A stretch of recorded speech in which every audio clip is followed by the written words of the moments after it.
ጤና ይስጥልን የዕለቱን ዜናዎች ከምናሰማበት ሰዓት ላይ ደርሰናል።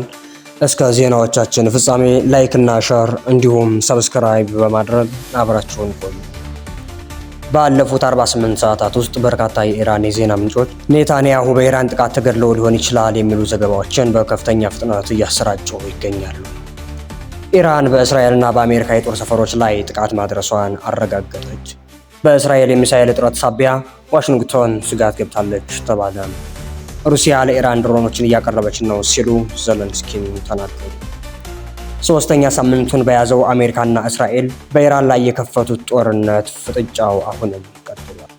በመጨረሻ የአሜሪካ ኢሚግሬሽን እና ጉምሩክ ሕግ አስፈጻሚ መስሪያ ቤት ራሱን የፋኖ አባል አድርጎ የገለጸን ሰሎሞን በጋለ የተባለ ግለሰብ ወደ ኢትዮጵያ ማባረሩን አስታውቋል።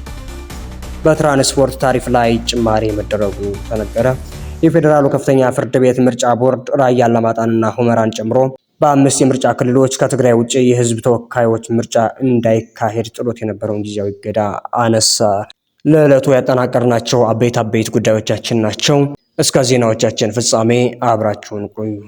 ባለፉት 48 ሰዓታት ውስጥ በርካታ የኢራን የዜና ምንጮች ኔታንያሁ በኢራን ጥቃት ተገድለው ሊሆን ይችላል የሚሉ ዘገባዎችን በከፍተኛ ፍጥነት እያሰራጩ ይገኛሉ። ባለፉት 48 ሰዓታት ውስጥ በርካታ የኢራን የዜና ምንጮች ኔታንያሁ በኢራን ጥቃት ተገድለው ሊሆን ይችላል የሚሉ ዘገባዎችን በከፍተኛ ፍጥነት እያሰራጩ ይገኛሉ።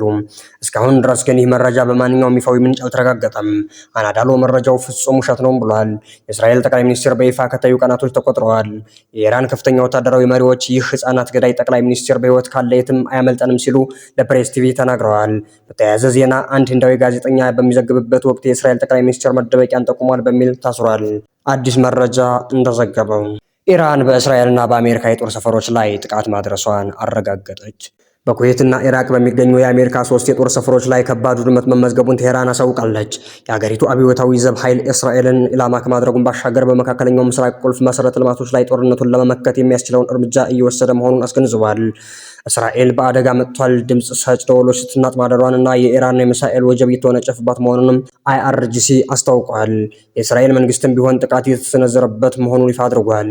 በቴል አቪቭ ኢንዱስትሪ ዘርፎች ላይ ጉዳት አድርሻለሁ ያለው የኢራን ጦር በኢራቅ ኢርቢል አየር ኃይልና ኩዌት አሊ አልሳሊም እንዲሁም አሪፍ ጃን የአሜሪካ ጦር ሰፈሮች ላይ ጥቃት ማድረሱን አረጋግጧል። የጉዳቱ መጠን ግን እስካሁን ይፋ አልተደረገም።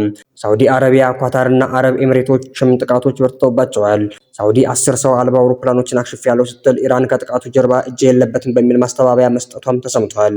ፕሬዚዳንት ዶናልድ ትራምፕ ከኢራን ጋር አልደራደርም የሚል ሀሳብ መስጠታቸውም የውጥረቱን ቀጣይነት ያሳያል ሲል ዘ ዋሽንግተን ፖስት ዘግቧል። ዘገባው የአልጀዚራና የቢቢሲ ነው። በእስራኤል የሚሳኤል እጥረት ሳቢያ ዋሽንግተን ስጋት ገብታለች ተባለ። እስራኤል ከኢራን ጋር እያደረገችው ባለው መጠነ ሰፊ ጦርነት ምክንያት የባሊስቲክ ሚሳኤል መቃወሚያ እጥረት እያጋጠማት መሆኑን የአሜሪካ ባለስልጣናት አረጋገጡ። እንደ ስማፎር ዘገባ የዋሽንግተን አስተዳደር ይህ እጥረት ከወረራ በፊት ጀምሮ እንደነበረ ቢያውቅም የኢራን ጥቃቶች ግን የእስራኤልን ክምችት በከፍተኛ ሁኔታ አሟጠውታል። ምንም እንኳን የፔንታጎን ቃል አቀባይ ሾን ፓርኔል አሜሪካ በቂ መከላከያ አቅም እንዳላት ቢገልጹም ግጭቱ ረጅም ጊዜ የሚወስድ ከሆነ ግን አሜሪካም የራሷ ክምችት ላይ ጫና ሊፈጥርና አሜሪካን አስቸጋሪ ሁኔታ ውስጥ ሊከታት እንደሚችል ተሰግቷል። እስራኤል በአሁኑ ወቅት በተዋጊ አውሮፕላኖችና በሌሎች አማራጮች ራሷን ለመከላከል ጥረት እያደረገች ሲሆን አሜሪካም የምርት አቅሟን ለማሳደግ እርምጃዎችን መውሰድ ጀምራለች።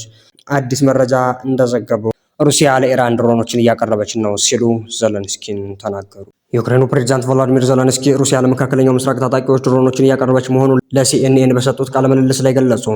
ፕሬዝዳንቱ እንደተናገሩት በመካከለኛው ምስራቅ በሚገኙ የአሜሪካ የጦር ሰፈሮች ላይ ጥቃት ለማድረስ የዋሉት የሻሄድ ድሮኖች የሩሲያ እጅ እንዳለባቸው የሚያረጋግጥ መረጃ በእጃቸው ላይ እንዳለም ተናግረዋል። ሩሲያ የኢራንን የድሮን ቴክኖሎጂ ፈቃድ በመጠቀም በብዛት እያመረተች እንደሆነና እነዚህንም ድሮኖች መልሳ ለኢራንና ለተላላኪዎቿ እንደምታስተላልፍ ዘለንስኪ ተናግረዋል። በተጨማሪም ሞስኮ ለቴህራን የደህንነትና የቴክኖሎጂ ድጋፍ እንደምታደርግ ተናግረዋል።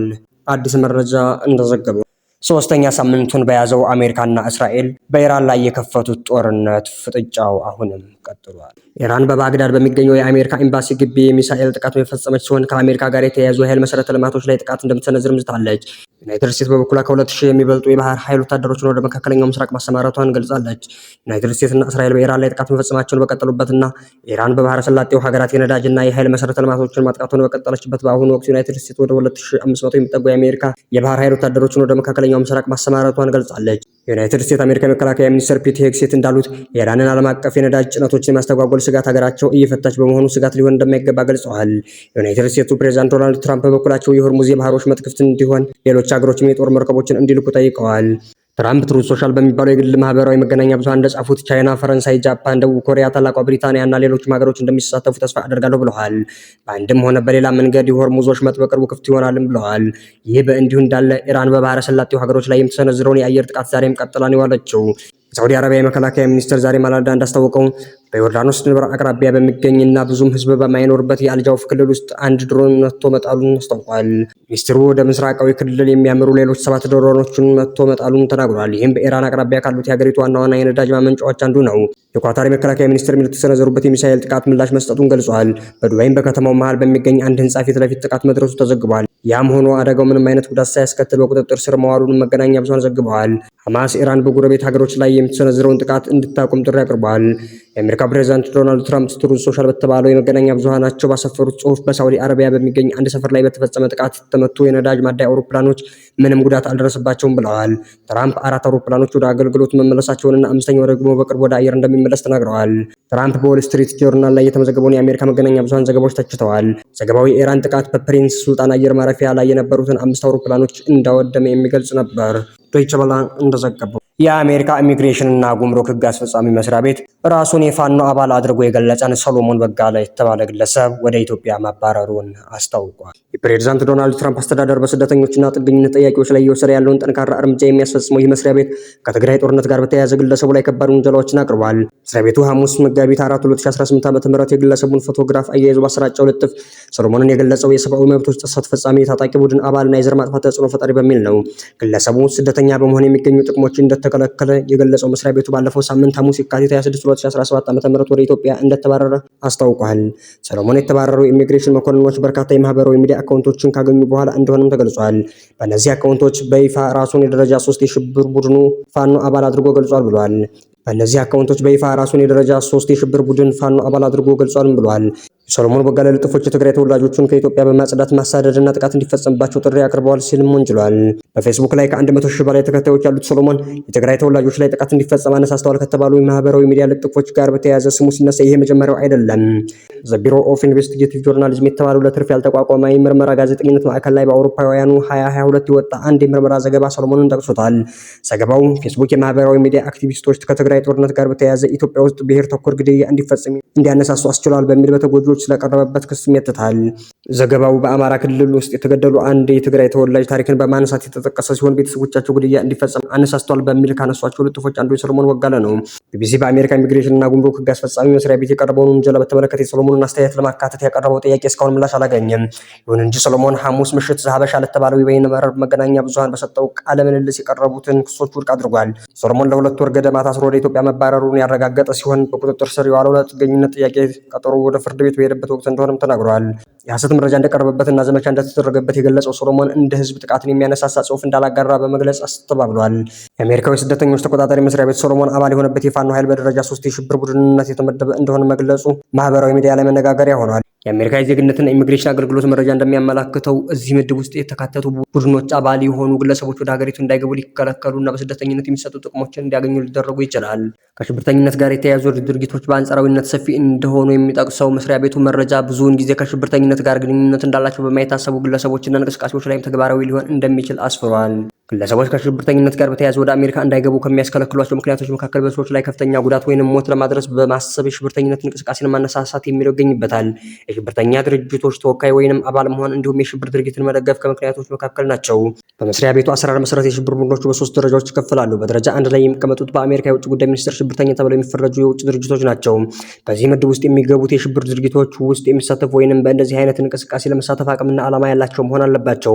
የሽብር ድርጊታቸው የአሜሪካ ዜጎችን ወይንም የአሜሪካን ብሔራዊ ደህንነት አደጋ ላይ የሚጥል መሆን አለበት የሚለውም ከመስፈርቶቹ መካከል ነው። ደረጃ 2 ላይ የሚቀመጡት ለኢሚግሬሽን ዓላማ ሲባል በሽብርተኝነት የሚፈረጁ ቡድኖች ናቸው። የውጭ ጉዳይ ሚኒስቴሩ ከጠቅላይ አቃቤ ሕግ ጋር በመመካከር ወይንም በአቃቤ ሕግ ጥያቄ ሊፈርጃቸው ይችላል። በዚህ ደረጃ ከሚፈረጁ ቡድኖች ጋር ግንኙነት ያላቸው የውጭ ዜጎች ወደ አሜሪካ እንዳይገቡም ይታገዳሉ።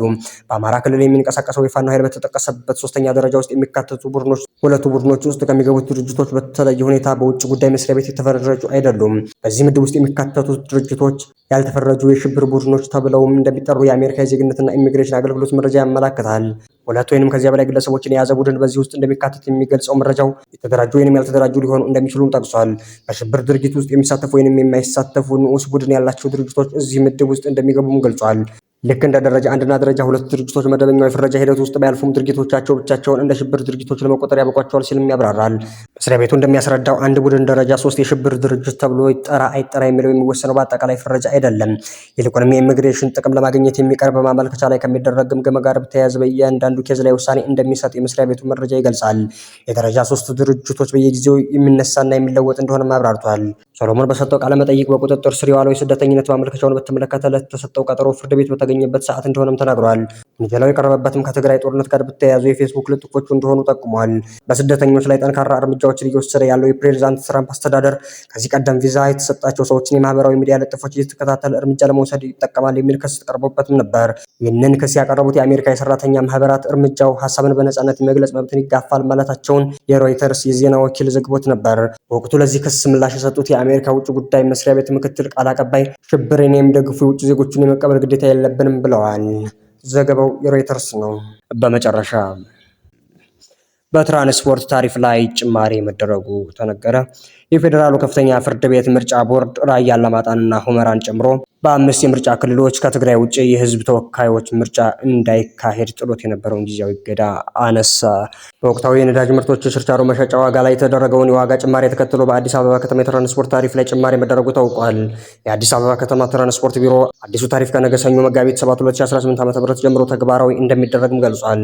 ጭማሪው የከተማ አውቶቡስ አገልግሎትን ጨምሮ በሚኒባስ፣ በሚዲባስ፣ የባጃጅ ትራንስፖርት አገልግሎት የሚሰጡ ተሽከርካሪዎችን ይመለከታል። አዲስ መረጃ እንደዘገበው ፍርድ ቤቱ የቦርዱ ውሳኔ ተግባራዊ እንዳይሆን እገዳ የጣለው ስምረት ፓርቲ ያቀረበውን የተቃውሞ አቤቱታ መሰረት በማድረግ ነበር። ሆኖም ከሳሹ ፓርቲ ቦርዱ ለውሳኔው መነሻ ያደረገው የፌዴሬሽን ምክር ቤቱ ውሳኔ በመንግስታዊ አካሄድ በምክር ቤቱ ድምፅ ተሰጥቶበት የተወሰነ እንዳልሆነ አረጋግጫለሁ በማለት አቤቱታውን ማንሳቱን ተከትሎ ነው ፍርድ ቤቱ በቦርዱ ላይ የጣለውን እገዳ ያነሳው። አዲስ መረጃ እንደዘገበው የተወደዳችሁ የኢትዮ ቤተሰቦቻችን ለዛሬ ያጠናቀርናቸው ዜናዎቻችን እነዚህ ነበሩ። ቀጣይ በሌሎች ጉዳዮች እስከምንገናኝ መልካም ቆይታ